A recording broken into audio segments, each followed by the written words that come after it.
हम परमेश्वर पिता का धन्यवाद देते हैं आज के नए और पवित्र दिन के लिए जो इस समय प्रभु ने हमको और आपको दिया है। और इस समय हम परमेश्वर के वचन की ओर चलेंगे और आज हम देखना चाहें कि परमेश्वर आज आपसे और मुझसे क्या बात करता है। इसलिए सबसे पहले मैं कुछ बातों को आपसे बोलना चाहूँ और वो ये है कि आज हम कहाँ पर हैं, आज हम कहाँ पर हैं या मनुष्य जाति कहाँ पर है। आज कभी आपने सोचा कि आप किस जगह पर हैं? क्या आप सटीक रीति से चल रहे हैं? क्या जो मनुष्य जाति है वो सटीक रीति से चल रही है? हमें किन चीज़ों की आवश्यकता है, किन चीज़ों को लेकर के हम आगे की ओर बढ़े इस आत्मिक दौड़ में जहाँ पर आप और हम दौड़ रहे हैं। क्या मनुष्य जाति उस स्थान को प्राप्त कर पा रही है जहाँ उसे होना चाहिए? दौड़ के बीच में क्या वो उस पायदान तक पहुँच पा रही है जहाँ पर उसे पहुँच जाना चाहिए? आज हमारे मानव जीवन में चाहे आप सांसारिक रीति से जिए या आत्मिक रीति से जिए, आपको हर एक समय में यदि कुछ है जो आपको सपोर्ट करता है तो वो है परमेश्वर का वचन। परमेश्वर का वचन ही है जो आपको परमेश्वर के करीब रखता है। और परमेश्वर पिता ने इन सब से बढ़कर जो आपके और मेरे लिए रखा है वो है वाचा, वो है प्रतिज्ञा। परमेश्वर का वचन कहता है कि परमेश्वर अपने वाचा को पूरा करने के लिए रात और दिन जागते रहता है। परमेश्वर कभी भी अपने वायदे से मुकरता नहीं है। उसका वादा है वो उसे पूरा जरूर करता है। इसके लिए वो हमेशा जागते रहता है। वो वादा कर कर भूल नहीं जाता। जिस तरह से आप और हम वादा करके भूल जाते हैं, परमेश्वर नहीं भूलता है। हम मुकर जाते हैं पर परमेश्वर नहीं मुकरता।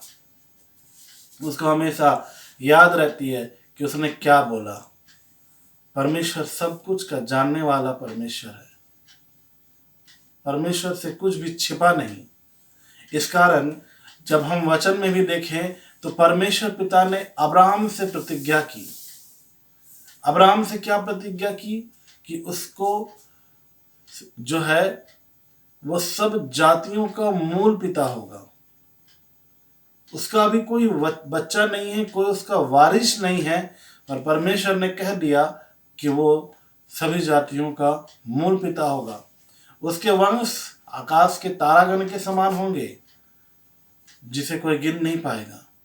उसका वंश बालू के कण के समान होंगे जिसको कोई भी गिन नहीं पाएगा। उसके वंश को वही गिन पाएगा जो बालू के कण को और आकाश के तारागण को गिन पाएगा। इस कारण हम पाते हैं कि ऐसा वादा जो परमेश्वर ने किया, जो इस समय असंभव है मनुष्य जाति के लिए, उसको मान लेना भी कठिन है और उसके अनुसार अभी विश्वास करके चलना भी कठिन है।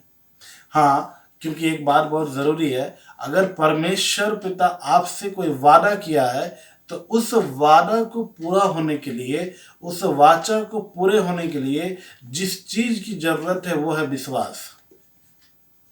बिना विश्वास के आप उस वादा को पूरा होने तक नहीं रुक सकते। परमेश्वर ने आपसे वाचा बांधी, आपको उसके लिए एक शर्त माननी पड़ेगी और वो ये है कि आपको विश्वास करना पड़ेगा कि परमेश्वर ने जो कह दिया सो कह दिया। वो हाँ और आमीन का परमेश्वर है। जब आप ऐसा मान लेते हैं, जब आप ऐसा मान लेते हैं, आप परमेश्वर पर विश्वास करते हैं, तो उस समय में उसी की बाट आप जोते हैं। अब परमेश्वर अपने वादा को पूरा करने में 101% ईमानदार है। परमेश्वर कभी भी चूकता नहीं। परमेश्वर पिता को मालूम है कि किस समय और किस जगह में और किस तरह से अपने वादा को पूरा करना है। जब अब्राहम के जीवन में ऐसा हुआ, जब अब्राहम के जीवन में संतान के लिए परमेश्वर ने प्रतिज्ञा की। यदि आप पढ़ना चाहें तो आप उत्पत्ति की किताब और उसका 15वां अध्याय और उसका 3 से 6 अगर हम पढ़ें तो वहां पर परमेश्वर अब्राहम ने क्या कहा कि मुझे तूने वंश नहीं दिया, और क्या देखता हूं कि मेरे घर में उत्पन्न हुआ एक जन मेरा वारिस होगा। तब यहोवा का यह वचन उसके पास पहुंचा, यह तेरा वारिस ना होगा, तेरा जो निज पुत्र होगा वही तेरा वारिस होगा। और उसने उसको बाहर ले जाकर कहा, आकाश की ओर दृष्टि करके तारागण को गिन, क्या तू उनको गिन सकता है? फिर उसने उससे कहा, तेरा वंश ऐसा ही होगा। उसने यहोवा पर विश्वास किया और यहोवा ने इस बात को उसके लेखे में धर्म गिना, ऐसा वचन में लिखा है। परमेश्वर ने अब्राहम के विश्वास को उसके लेखे में धर्म गिना, और इसी विश्वास को जिसको अब्राहम ने उस समय परमेश्वर पर किया, उसे वो पकड़ करके रखा, उस पर वो अटल रहा, और उस पर बने रहने के बाद आप देख पाइएगा कि उसके द्वारा एक पुत्र होता है जिसका नाम है इसहाक। उसके बाद इसहाक के द्वारा एसौ और याकूब आता है।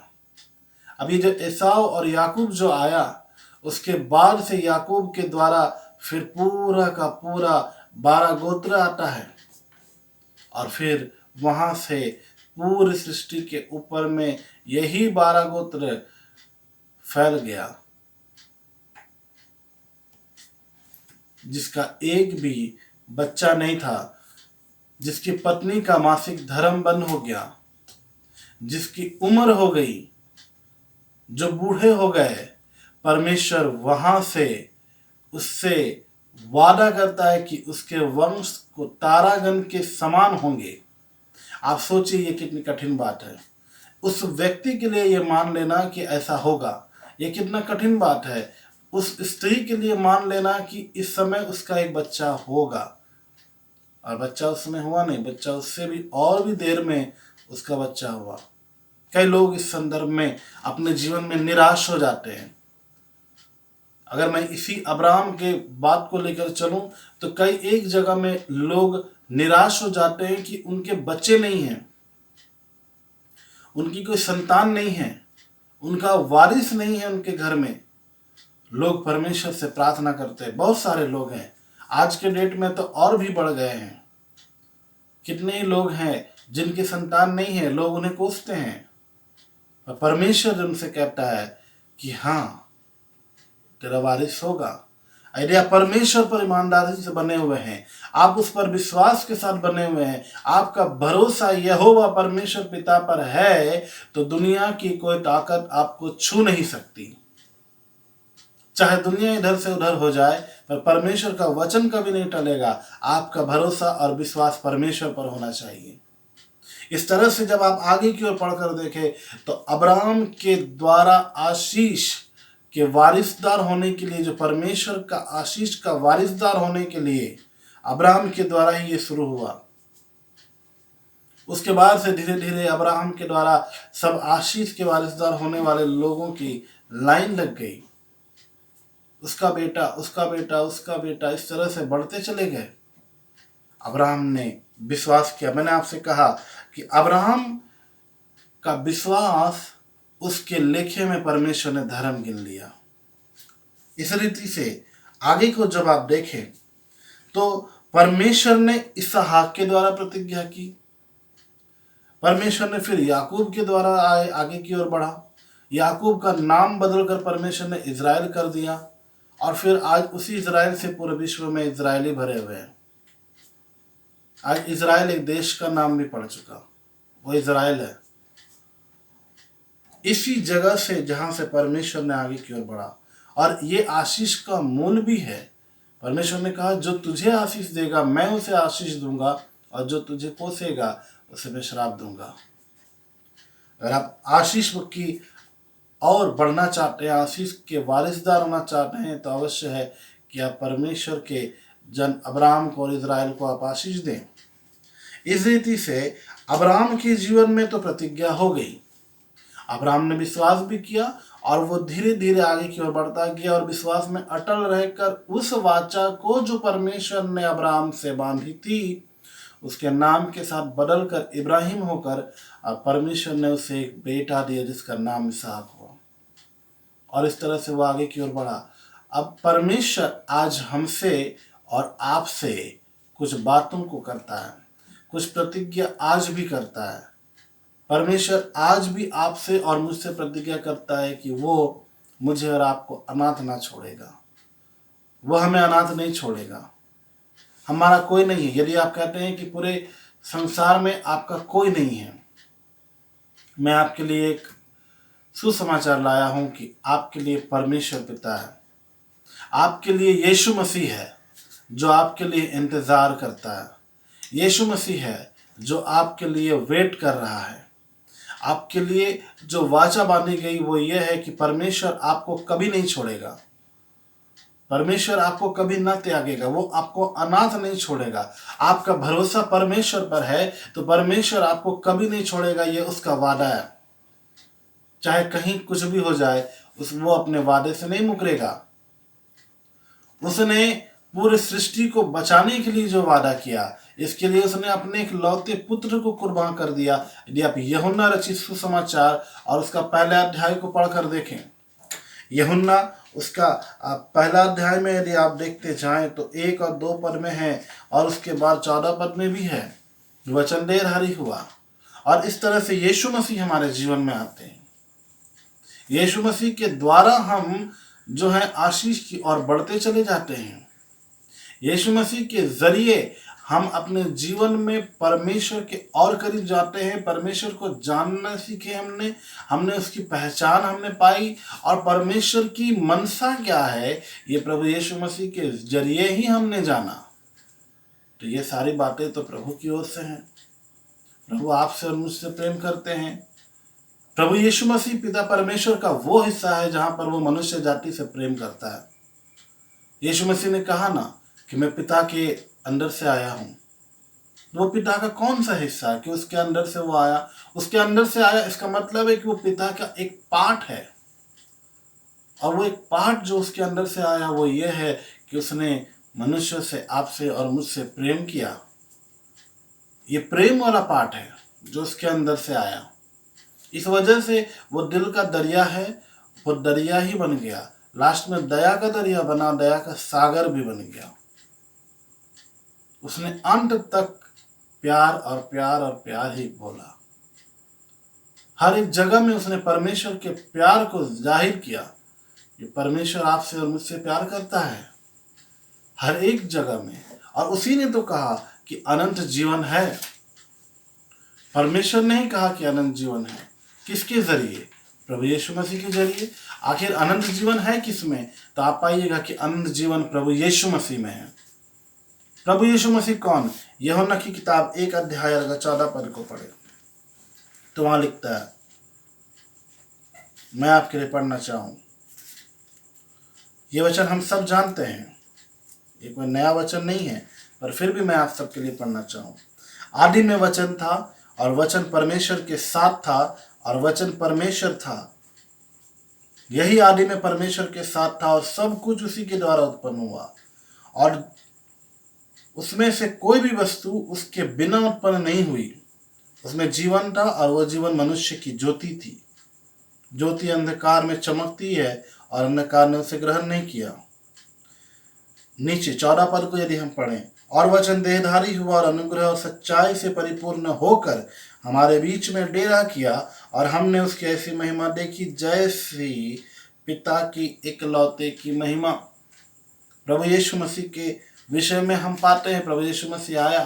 प्रभु यीशु मसीह के आने के द्वारा हमें जिंदगी मिली। प्रभु यीशु मसीह के वजह से हमें नया जीवन मिला।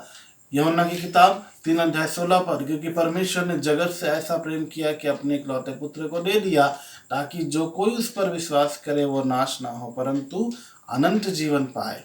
अनंत जीवन पुत्र में है।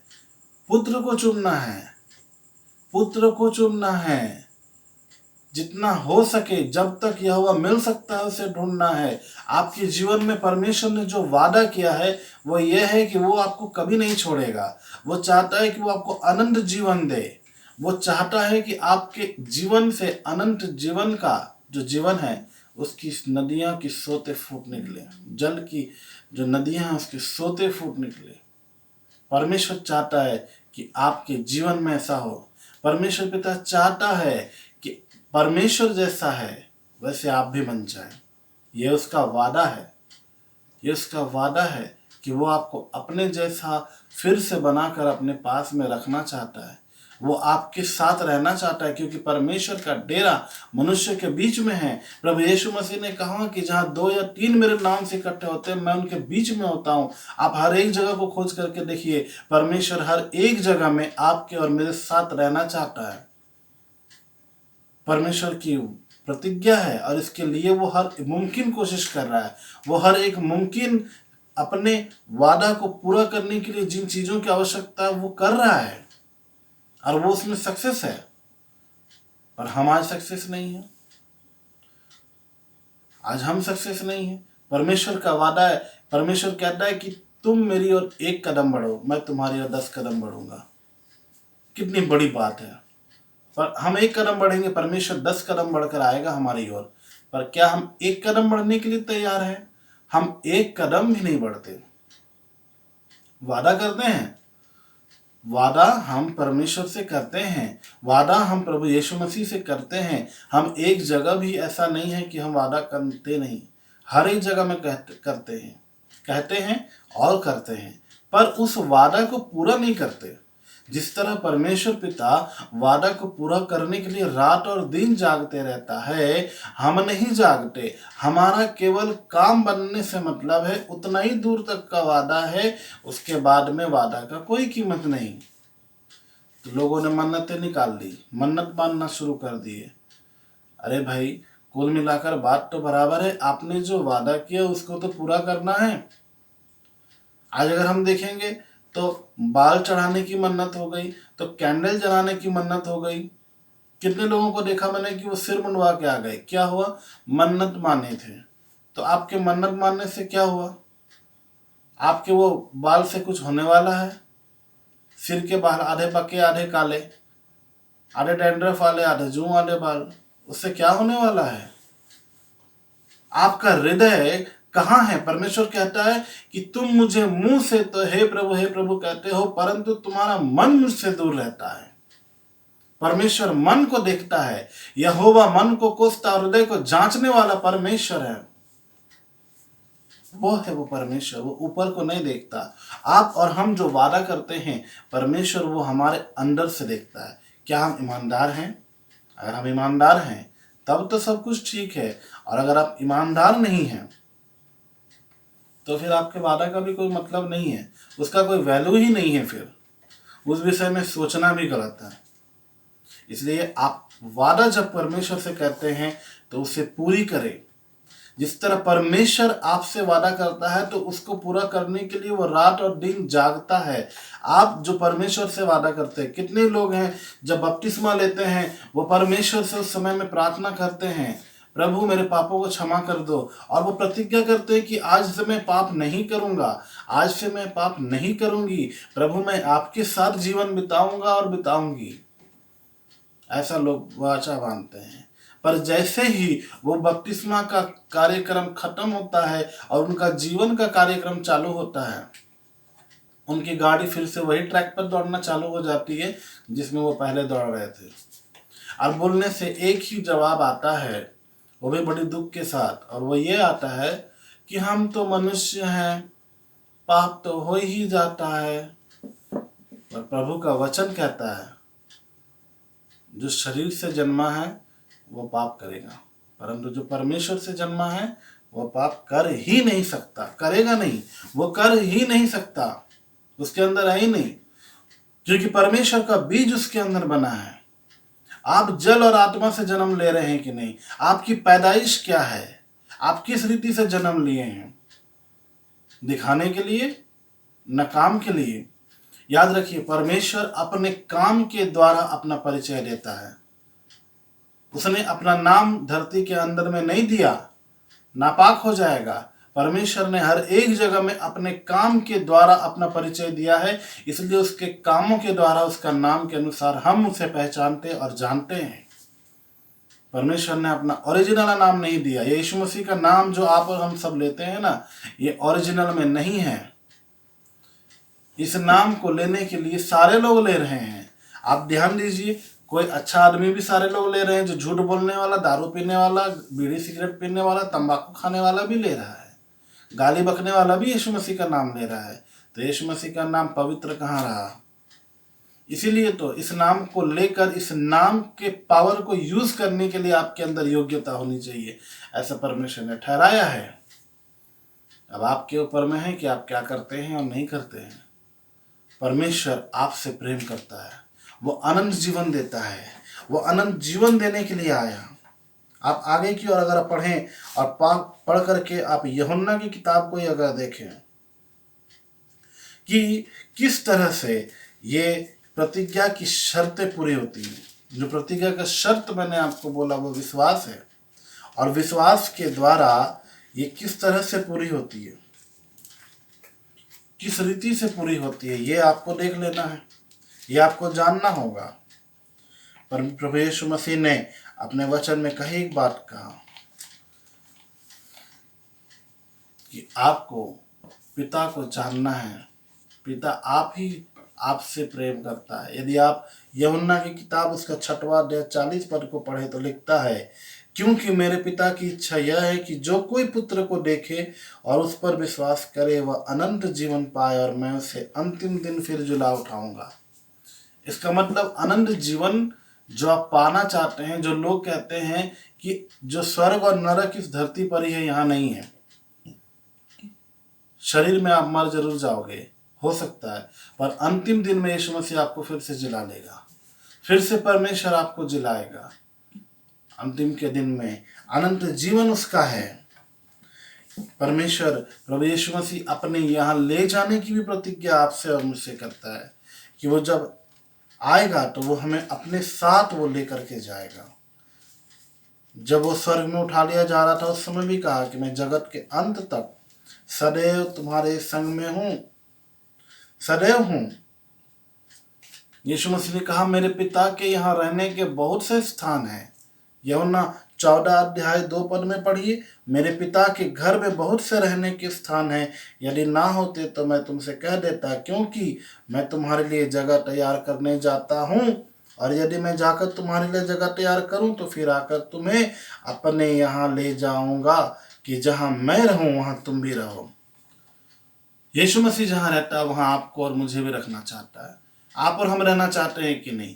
इसके लिए किन चीज़ों की ज़रूरत है? इसके लिए पवित्र आत्मा की ज़रूरत है। इसके लिए पवित्रता हमारे जीवन में होनी चाहिए। पवित्रता के लिए परमेश्वर के वचन को जानना होगा, परमेश्वर के वचन पर चलना होगा। आपका और मेरा जीवन हो सकता है आज अच्छा ना हो, आज हो सकता है कि आप और हम भले पवित्र ना हो, हम सब के सब पापी हैं। परमेश्वर ने कहा कि हम सब ने पाप किया और सब परमेश्वर की महिमा से रहित है। एक ही जन पवित्र है जिसका नाम प्रभु यीशु मसीह है। तो जब आप और हम हैं, और हम जब चाहते हैं अपने जीवन में आगे की ओर बढ़ना, अगर हम चाहते हैं कि हम परमेश्वर की साथ में, परमेश्वर के पास में जाएं, यदि आप चाहें कि परमेश्वर के साथ आप रहें, तो इसके लिए आपको पवित्रता के साथ जीवन जीना होगा। आपको इसके लिए हर एक धार्मिकता को पूरा करना होगा। इसके लिए आपको पवित्र आत्मा चाहिए। परमेश्वर से बोलिए, प्रभु मुझे पवित्र आत्मा चाहिए, मुझे इसकी ज़रूरत है। क्योंकि लिखा है कि वो सहायक के विषय में जो प्रतिज्ञा की गई वो पवित्र आत्मा है, और वो जब आएगा तो वो अपनी ओर से कुछ ना कहेगा, जो कुछ सुनेगा वही कहेगा, और हमें हर एक बात को वो सिखाएगा, क्योंकि वो सत्य का आत्मा है।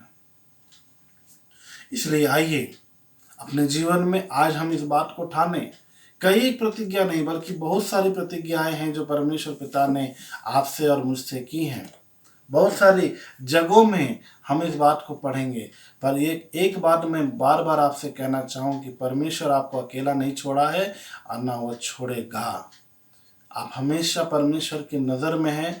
बस अपना चाल चलन परमेश्वर के नज़र में निष्कलंक और निर्दोष बनाए रखें, जिससे कि प्रभु के करीब में आप रहें और करीब आप उसके जा पाएं, और अपने जीवन को पवित्रता के साथ जिएं। परमेश्वर के वचन के साथ जिए, उसके वचन के अनुसार चलें, तब जाकर जब परमेश्वर की आज्ञाओं को आप मानेंगे। पर इससे पता चलता है कि आप परमेश्वर के वचन में बने हैं। और प्रभु का वचन कहता है, यदि तुम मुझ में बने रहो और मेरा वचन तुम में, तो जो चाहो मांगो तुम्हारे लिए हो जाएगा। प्रतिज्ञा परमेश्वर ने अब्राहम से की, प्रतिज्ञा परमेश्वर ने आपसे की, मुझसे की, पूरे सृष्टि से कर रखा है और परमेश्वर उसे पूरा करने के लिए जाग रहा है। आप और हम अब ये सोचे कि हमें अपनी प्रतिज्ञा को जो हमने प्रभु से की है उसे हम पूरा करने के लिए जाग रहे हैं या नहीं जाग रहे हैं। क्या और किस जगह पर हम चल रहे हैं, ये हमारे लिए जानना अति आवश्यक है कि हम कहाँ पर हैं। क्या हमने झूठ बोलना छोड़ा? क्या हमने तंबाकू पान बीड़ी छोड़ी? क्या हमने गंदी और गालियां बकना छोड़ा, झूठ बोलना छोड़ा कि नहीं छोड़ा? अपने गंदे आचरण को छोड़कर हम प्रभु के साथ में मिल रहे हैं कि नहीं? उसका स्वभाव और आचरण को अपना रहे हैं कि नहीं? मसीहत को हम पहन रहे हैं कि नहीं? ये हमारे लिए अति आवश्यक है। अगर नहीं है तो जरूर है कि आज आपके लिए ये बात जो हमने सुना, हम इसके अनुसार चलें और अपने जीवन को बदले। प्रभु आप सबके जीवन में आशीष दे। मैं समझूं कि इन वचनों के द्वारा आपने आशीष पाया है। अपनी आंखों को बंद करेंगे और हम प्रार्थना करेंगे और हम कहना चाहें, यदि आप लोगों में से यदि कोई व्यक्ति बीमार है, यदि कोई इस समय रोगी है, यदि कोई इस समय में निर्बल है, दुर्बल है, तो इस समय में आप अपने जगह में अपने ही हाथ को रख सकते हैं जहाँ पर आप बीमार हैं। यदि आपका कोई भी स्थान में जहाँ पर आप बीमारी वाली जगह में हैं, तो आप जरूर से है कि वहाँ पर अपने हाथ को रखें और प्रभु से इस समय में बोलें कि प्रभु मेरे जीवन में नया काम कीजिए। परमेश्वर पिता मेरे जीवन में नया काम कीजिए। प्रभु आप मुझे थाम लें, प्रभु आप मुझे थाम लें। परमेश्वर मेरे जीवन को आप बचा लें। प्रभु मेरा जीवन नाश हुआ जाता है। प्रभु जी मैं आपसे परमेश्वर यही बात कहूँ कि आप मुझे पकड़ लें। मैं डूब रहा हूँ परमेश्वर, मैं डूब रहा हूँ, मैं पाप के दलदल में मैं डूब रहा हूँ, मुझे बचा लीजिए। मैं इस समय निर्बल हूँ, मैं इस समय रोगी हूँ। प्रभु मुझे फलाने प्रॉब्लम हो रहे हैं। प्रभु आप चाहें तो प्रभु आप मुझे शुद्ध कर सकते हैं। आप चाहें तो प्रभु आप मुझे चंगा कर सकते हैं। बस एक लफ्ज़ आप कह दीजिए और मैं चंगा हो जाऊंगा और मैं चंगा हो जाऊंगी। यदि आप बीमार हैं, इस समय आप अपने लिए प्रार्थना करें। यदि आप इस समय बीमार हैं, आप इस समय अपने लिए प्रार्थना करें। प्रभु मेरे जीवन में नया काम कीजिए। प्रभु मेरे जीवन में नया काम कीजिए। परमेश्वर मुझे नया बना दीजिए। प्रभु हम आपका धन्यवाद करते हैं। हम आपका धन्यवाद धन्यवाद धन्यवाद करते हैं। अपने बीमारी वाले जगह में हाथ रखें। यदि आपको दिल आपका टूट गया है तो आप इस समय परमेश्वर से बोले, प्रभु मेरे जीवन में नया काम कीजिए। प्रभु मेरा दिल, प्रभु मेरा टूटा हुआ हृदय में आपके लिए लाता और लाती हूँ। प्रभु आप इसे अपना लीजिए। आज से इतने दिन तक तो हम नहीं जानते थे प्रभु कि हमें किस रीति जीना है, पर आज से ये जीवन आपका, आज से मैं आपके साथ जीना और मरना चाहता और चाहती हूँ। प्रभु आप मुझे अपना लीजिए और जो बीमार है वो अपने बीमारी वाले अपने हाथ को बीमारी वाले स्थान पर रखें। प्रभु से कहें, प्रभु आप छू लीजिए, आप छू लीजिए। प्रभु कहें प्रभु से, होली होली होली होली, पवित्र पवित्र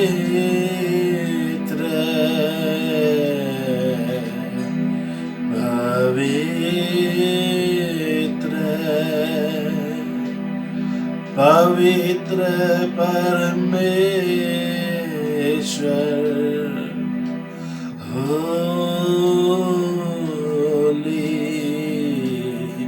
होली होली प्रभु प्यारे पिता, प्रभु आप आ जाओ स्वामी, प्रभु आ जाओ परमेश्वर, अब्बा आ जाओ पिता परमेश्वर। आपके वचन के बाद इस समय लोग इंतजार कर रहे हैं कि प्रभु अपने हाथ को बढ़ाकर आप उन्हें छू लेंगे। प्रभु उनके बीमार वाले स्थान को देख लो स्वामी, पिता अपने हाथ को बढ़ाओ पिता परमेश्वर, पिता अपना दाहिना हाथ बढ़ाकर छू लीजिएगा। प्रभु आपने कहा प्रभु जी आप अपने वचन को भेज कर चंगाई करेंगे। इस समय आपका वचन इनके जीवन में भेजा गया प्रभु, आपकी प्रतिज्ञा जो आपने इनसे किया है प्रभु, इसके प्रति आप ईमानदार हैं, आप विश्वास योग्य धर्मी हैं, आप सदैव जागते रहते हैं। पर आवश्यक है कि हम उस रीति में जागते रहे प्रभु, हम जागते रहे स्वामी, हम जागते रहें, आपके वचन को पढ़कर सुनकर और उसके अनुसार चलते रहें प्रभु। दया कीजिएगा, दया कीजिएगा प्रभु। पिता मैं प्रार्थना करूं जो लोग बीमार हैं, जितने लोग बीमार हैं और अपने बीमारी वाले स्थान में इस समय अपने हाथ को रखा है प्रभु, पिता हर एक जगह को मेरे यीशु मसीह अपने लहूलुहान हाथ से छू लीजिए। आपकी सामर्थ, चंगाई की सामर्थ इस समय प्रभु जी इसी समय इस आवाज के साथ परमेश्वर के जीवन में उतर आए। परमेश्वर वो हर एक बीमारी जो इनके जीवन इनके शरीर में कब्जा करती है यीशु मसीह के नाम से निकल जाए। परमेश्वर पूर्ण चंगाई इनके जीवन में दीजिएगा, पूर्ण रीति से चंगाई इनके जीवन में दीजिएगा। यदि किसी का हृदय टूटा हुआ है, किसी का मन टूटा हुआ है, परमेश्वर उसको वापस जोड़ दीजिए राजा, उसको वापस जोड़ दीजिए स्वामी। है मेरे परमेश्वर आपके वचन से जोड़ दीजिए राजा, आपका प्यार जो सर्वोत्तम है उससे जोड़ दीजिए। हालेलुया। परमेश्वर आज से आपके लिए जीने वाले लोग बन जाएं, आपके लिए सदैव खड़ा रहने वाले लोग बन जाएं, पिता आपका इंतजार करने वाले लोग बन जाए राजा, पिता आपके प्रति ईमानदार बन जाए स्वामी। ओ पवित्र है, पवित्र है, पवित्र है परमेश्वर। ओ hallelujah, hallelujah, hallelujah, hallelujah, hallelujah. Holy holy holy holy holy holy holy. धन्यवाद, धन्यवाद राजा। प्रभु आज के पवित्र दिन में प्रभु जी हर एक के जीवन में आपने छू लिया है, आपने इनको छू लिया है, इनके हृदय को छू लिया है, इनकी आत्मा को छू लिया है परमेश्वर। हालेलुया। धीरे बशरा वाले रवा रखा शंदर रखा नोरोबुश लेरिया नमश। प्रभु इन सब के जीवन में आपने अनुग्रह किया है। जितने लोगों ने इस समय आप वचन को सुनकर ओ प्रभु जी जो प्रतिज्ञा आपने इनसे की वो उसके लिए जागते रहने के लिए आप हैं ओ प्रभु। पर ये लोग जो प्रतिज्ञा किए आपके साथ जीने मरने के लिए प्रभु, ये लोग भी प्रभु ईमानदार बनकर खड़े रहे, ईमानदार बनकर खड़े रहे, अपने जीवन में हर एक फालतू की पुरानी बातों को छोड़कर नया बन जाए प्रभु, नया बन जाए, आपके प्यार को समझने वाले लोग बन जाए। पिता धन्यवाद करते हैं पिता, ऐसा आप इनके जीवन में अनुग्रह कृपा कीजिएगा मेरे प्यारे पिता। इस समय स्वर्ग को खोलकर आपने धरती के ऊपर में नजर किया प्रभु जी, आपकी परमेश्वर दया दृष्टि के लिए धन्यवाद। अब्बा पिता इस समय में समय बहुत कम है, अंत का समय नजदीक है। हर एक जन को प्रभु आप तैयार करें, हर एक जन आपके लिए ईमानदार बने रहे पिता, आपके आने तक ठहरे रहे, आपकी बाट जोते रहे प्रभु। ऐसा अनुग्रह कीजिएगा, ऐसा अनुग्रह कीजिएगा, बड़ी दया कीजिएगा पिता। आपने हमारी प्रार्थना को सुना, आपका धन्यवाद करते हैं, आज के वचन के लिए धन्यवाद करते हैं प्रभु। इन सारे भक्तजन को, जितने लोग इस समय वचन को सुनकर इस समय प्रार्थना में हमारे साथ हैं, हर एक के जीवन में बड़ी आशीष रखिए, हर एक को आपके पवित्र हाथों में सौंप कर इस प्रार्थना को प्रभु यीशु मसीह के नाम से हम मांग लेते हैं और हम विश्वास करते हैं इस समय ये प्रार्थना के द्वारा इन लोगों के जीवन में आशीष उतर आई है, इन लोगों के जीवन में चंगाई उतर आया है प्रभु। आपका वचन इनके जीवन में ठहर गया है प्रभु। हम इन सब बातों के लिए धन्यवाद करते हैं, अनुग्रह आशीष कीजिए यीशु मसीह के नाम से, आमीन। आमेन। सबको जय मसीह की। प्रभु आप सबको आशीष दे।